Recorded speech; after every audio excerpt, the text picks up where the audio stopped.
Người nhà quê lưng trần bản thân trên đồng, chỉ lo mần ăn hai mùa trời cho nắng mưa.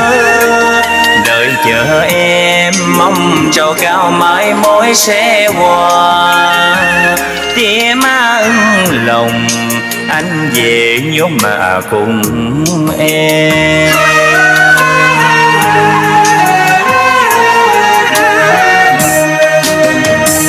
Nước tuôn trên đồng sóng xô mái nhà, đã lỡ tình thương